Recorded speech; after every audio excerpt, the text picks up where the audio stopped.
Pour beaucoup, réagir de la sorte semble normal, mais pas pour Zénon, le père du stoïcisme.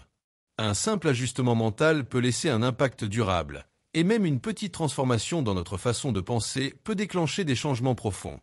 Le stoïcisme repose sur l'essentiel, accepter avec sérénité et rester détaché. Inspiré par Socrate et d'autres grands penseurs, Zénon a élaboré les fondements du stoïcisme et les a partagés.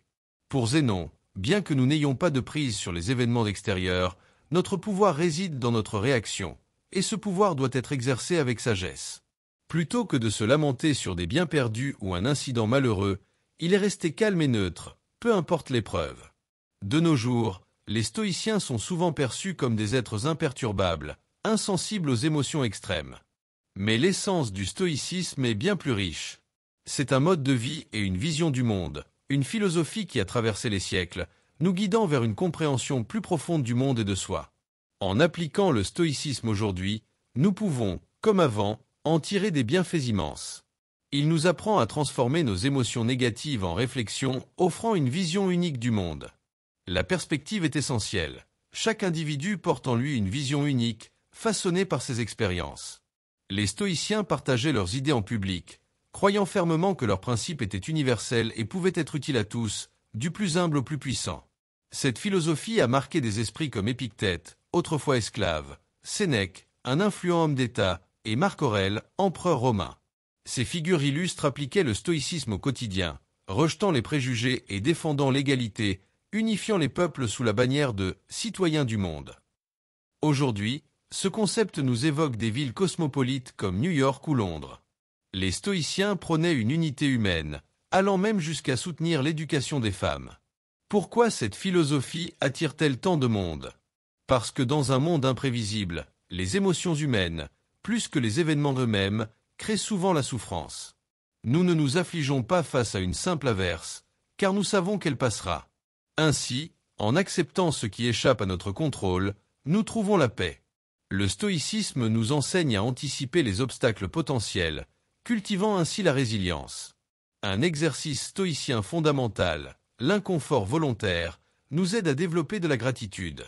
Dormir sur le sol, prendre des douches froides, ou se contenter de repas simples durant quelques jours nous rappelle que le bien-être peut exister au-delà des possessions matérielles. Dans un monde où la consommation est perçue comme source de bonheur, cette leçon est cruciale. Nos valeurs viennent de 3 sources, la famille, l'école et la société, qui nous transmettent des connaissances parfois contradictoires. Plutôt que de vivre selon des attentes irréalistes, le stoïcisme nous exhorte à nous épanouir pour nous-mêmes, sans chercher la validation externe. De nombreux individus poursuivent des objectifs extérieurs comme un signe de réussite, qu'il s'agisse d'une maison, d'une voiture ou même d'une famille. Mais le stoïcisme nous met en garde. Confier son bonheur à des facteurs extérieurs est risqué, car tout peut disparaître. Selon Sénèque, vivre simplement libère l'esprit pour l'essentiel. Notre bonheur doit reposer sur notre valeur intrinsèque, non sur ce que nous possédons. Rester serein, quelles que soient les circonstances, est essentiel. Bien que nous n'ayons pas de prise sur les événements, nous contrôlons toujours nos réactions. La dichotomie du contrôle, la distinction entre ce qui est en notre pouvoir et ce qui ne l'est pas, est au cœur du stoïcisme. Fixer des objectifs est louable, mais s'attacher aux résultats engendre la souffrance. Prenons l'exemple de quelqu'un qui, après 6 mois de travail acharné, espère une promotion.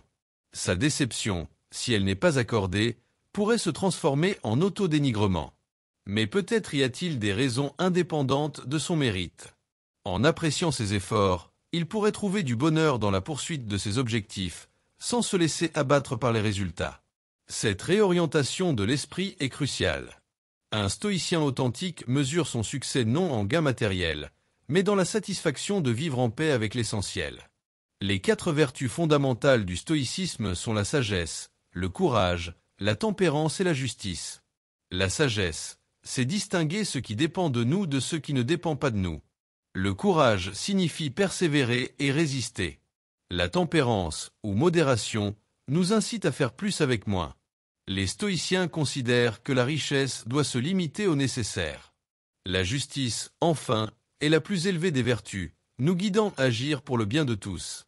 Nelson Mandela, figure de la justice, a lui aussi puisé dans le stoïcisme, prônant la réconciliation plutôt que la vengeance. Libéré après 27 ans de prison, il appela à l'unité plutôt qu'à la haine, une leçon stoïcienne puissante. Le stoïcisme a inspiré des thérapies modernes comme la thérapie comportementale rationnelle. Elle aide les patients à déconstruire des pensées nuisibles pour les remplacer par des croyances constructives. En redéfinissant nos attentes, nous pouvons cultiver une vie plus épanouie. Ce processus de transformation mentale est complexe, mais, avec de la pratique, il devient un chemin vers le bonheur et la résilience. Face aux tempêtes de la vie, le stoïcisme nous aide à trouver des eaux calmes. Même dans les pires situations, vivre pleinement et sereinement reste possible. Abonne-toi pour en apprendre un peu plus sur la pensée stoïcienne.